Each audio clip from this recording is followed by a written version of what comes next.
Little House in the Big Woods by Laura Ingalls Wilder, Chapter 12, The Wonderful Machine. Next day, Pa cut the heads from several bundles of the oats and brought the clean, bright yellow straws to Ma. She put them in a tub of water to soften them and keep them soft. Then she sat in a chair by the side of the tub and braided the straws. She took up several of them, knotted their ends together, and began to braid. The straws were different lengths, and when she came near the end of one straw, she put a new, long one from the tub in its place and went on braiding. She let the end of the braid fall back in the water and kept on braiding till she had many yards of braid. All her spare time for days she was braiding straws. She made a fine, narrow, smooth braid using 7 of the smallest straws. She used 9 larger straws for a wider braid, and made it notched all along the edges. And from the very largest straws she made the widest braid of all. When all the straws were braided, she threaded a needle with strong white thread and began at the end of a braid. She sewed it round and round, holding the braid so it would lie flat after it was sewed. This made a little mat, and Ma said it was the top of the crown of a hat. Then she held the braid tighter on one edge and kept on sewing it round and round. The braid drew in and made the sides of the crown. When the crown was high enough, Ma held the braid loosely again, and she kept on sewing around, and the braid lay flat. That was the hat brim. When the brim was wide enough, Ma cut the braid and sewed the end fast so that it could not unbraid itself. Ma sewed hats for Mary and Laura of the finest, narrowest braid. For Pa and herself she made hats of the wider, notched braid. That was Pa's Sunday hat. And then she made him 2 everyday hats of the coarser, widest braid.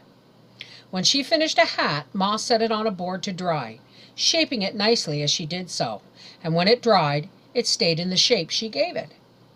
Ma could make beautiful hats.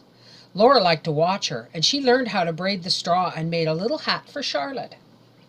The days were growing shorter, and the nights were cooler. One night Jack Frost passed by, and in the morning there were bright colors here and there among the green leaves of the big woods. Then all the leaves stopped being green.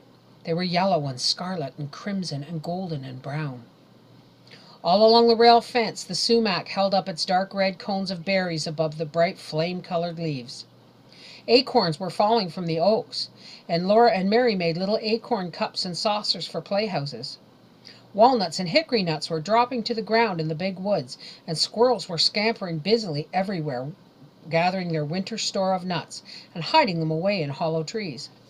Laura and Mary went with Ma to gather walnuts and hickory nuts and hazelnuts. They spread them in the sun to dry, then they beat off the dried outer hulls and stored the nuts in the attic for winter.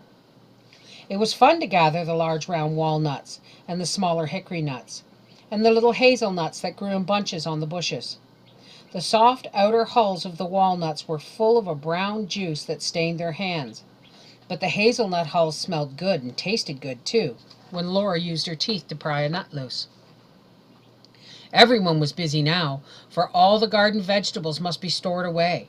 Laura and Mary helped, picking up the dusty potatoes after Pa had dug them from the ground, and pulling the long yellow carrots and the round purple-topped turnips, and they helped Ma cook the pumpkin for pumpkin pies. With the butcher knife, Ma cut the big orange-colored pumpkins into halves. She cleaned the seeds out of the center and cut the pumpkin into long slices from which she pared the rind. Laura helped her cut the slices into cubes. Ma put the cubes into a big iron pot on the stove, poured in some water, and then watched while the pumpkin slowly boiled down all day long. All the water and the juice must be boiled away, and the pumpkin must never burn. The pumpkin was a thick, dark, good-smelling mass in the kettle.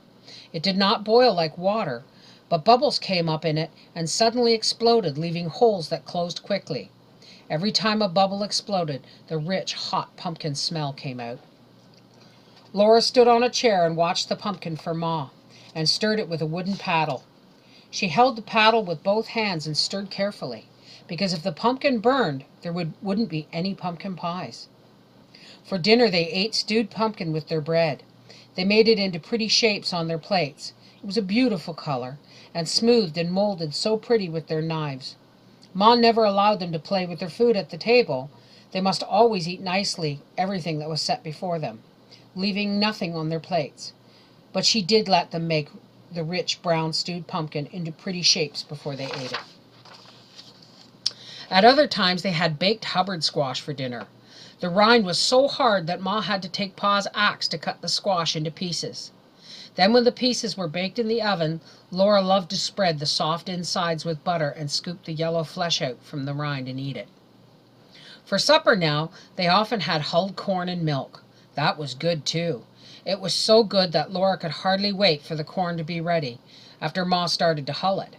It took 2 or 3 days to make hulled corn. The first day, Ma cleaned and brushed all the ashes out of the cook stove. Then she burned some clean, bright hardwood and saved its ashes. She put the hardwood ashes in a little cloth bag. That night, Pa brought in some ears of corn with large, plump kernels.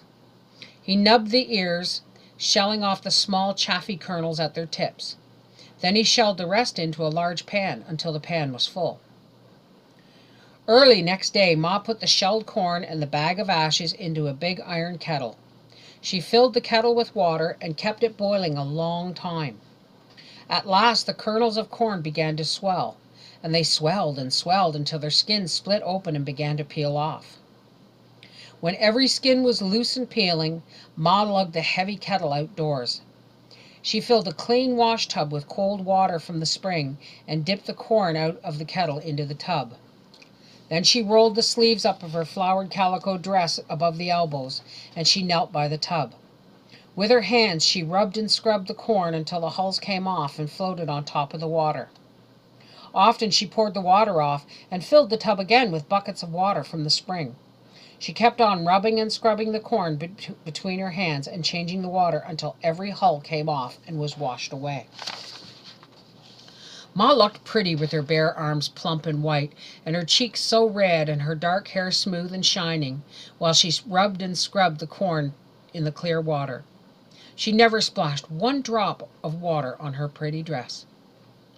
When at last the corn was done, Ma put all the soft white kernels in a big jar in the pantry. Then at last they had hulled corn and milk for supper. Sometimes they had hulled corn for breakfast with maple syrup, and sometimes Ma fried the soft kernels in pork drippings, but Laura liked them best with milk. Autumn was great fun. There was so much work to do, so many good things to eat, so many new things to see. Laura was scampering and chattering like the squirrels from morning to night. Pa called to Ma that the threshers had come. Then he hurried out to the field with his team. Laura and Mary asked Ma, and then they ran out to the field after him. They might watch if they were careful not to get in the way. Uncle Henry came riding up and tied his horse to a tree. Then he and Pa hitched all the other horses, 8 of them, to the small machine. They hitched each team to the end of a long stick that came out from the center of the machine. A long iron rod lay along the ground, from this machine to the big machine. After Laura and Mary asked questions, and Pa told them that the big machine was called the separator, and the rod was called the tumbling rod, and the little machine was called the horsepower. 8 horses were hitched to it and made it go. So this was an 8 horsepower machine. A man sat on top of the horsepower, and when everything was ready, he clucked to the horses and they began to go. They walked around him in a circle, each team pulling on the long stick to which it was hitched, and following the team ahead. As they went around, they stepped carefully over the tumbling rod, which was tumbling over and over on the ground. Their pulling made the tumbling rod keep rolling over, and the rod moved the machinery of the separator, which stood beside the stack of wheat. All this machinery made an enormous racket, rackety banging and clanging. Laura and Mary held tight to each other's hand at the edge of the field and watched with all their eyes. They had never seen a machine before. They had never heard such a racket. Pa and Uncle Henry on top of the wheat stack were pitching bundles down onto a board. A man stood at the board and cut the strands on the bundles and crowded the bundles one at a time into the hole at the end of the separator. The hole looked like the separator's mouth, and it had long iron teeth. The teeth were chewing, and they chewed the bundles, and the separator swallowed them. Straw blew out the separator's other end, and wheat poured out of its side. 2 men were working fast, trampling the straw and building it into a stack. 1 man was working fast, sacking the pouring grain. The grains of wheat poured out of the separator into a half-bushel measure, and as fast as the measure filled, the man slipped an empty one into its place and emptied the full one into a sack. He had just time to empty it and slip it back under the spout before the other measure ran over. All the men were working as fast as they possibly could, but the machine kept right up with them. Laura and Mary were so excited they could hardly breathe. They held their hands tightly and stared. The horses walked round and round. The man who was driving them cracked his whip and shouted, "Get up there, John! No use trying to shirk!" Crack went the whip. "Careful there, Billy. Easy, boy. You can't go but so fast anyhow." The separator swallowed the bundles. The golden straw blew out into a golden cloud. The wheat streamed golden brown out of the spout, while the men hurried. Pa and Uncle Henry pitched bundles down as fast as they could, and the chaff and dust blew over everything. Laura and Mary watched as long as they could. Then they ran back to the house to help Ma get dinner for all those men. A big kettle of cabbage and meat was boiling on the stove. A big pan of beans and a Johnny cake were baking in the oven. Laura and Mary set the table for the threshers. They put on salt-rising bread, butter, bowls of stewed pumpkin, pumpkin pies and dried berry pies and cookies, cheese and honey and pitchers of milk.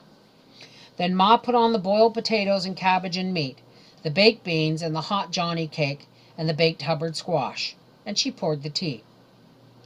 Laura always wondered why bread made out of cornmeal was called Johnny cake. It wasn't cake. Ma didn't know, unless the northern soldiers called it Johnny cake because the people in the south, where they fought, ate so much of it, and they called the southern soldiers Johnny Rebs. Maybe they called the southern bread cake, just for fun. Ma had heard some say it should be called journey cake. She didn't know. It wouldn't be very good bread to take on a journey. At noon the threshers came in to the table loaded with food, but there was none too much, for the threshers work hard and get very hungry. By the middle of the afternoon the machines had finished all the threshing, and the men who owned them drove them away into the big woods, taking with them the sacks of wheat that were their pay. They were going to the next place where the neighbors had stacked their wheat and wanted the machines to thresh it. Pa was very tired that night, but he was happy. He said to Ma, "It would have taken Henry and Peterson and Pa and me a couple of weeks apiece to thresh as much grain with flails as that machine threshed today. We wouldn't have got as much wheat either, and it wouldn't have been as clean." "That machine's a great invention," he said. "Other folks can stick to old-fashioned ways if they want, but I'm all for progress. It's a great age we're living in. As long as I raise wheat, I'm going to have a machine come and thresh it, if there's one anywhere in the neighborhood." He was too tired that night to talk to Laura, but Laura was proud of him. It was Pa who'd got the other men to stack their wheat together and send for the threshing machine, and it was a wonderful machine. Everybody was glad it had come.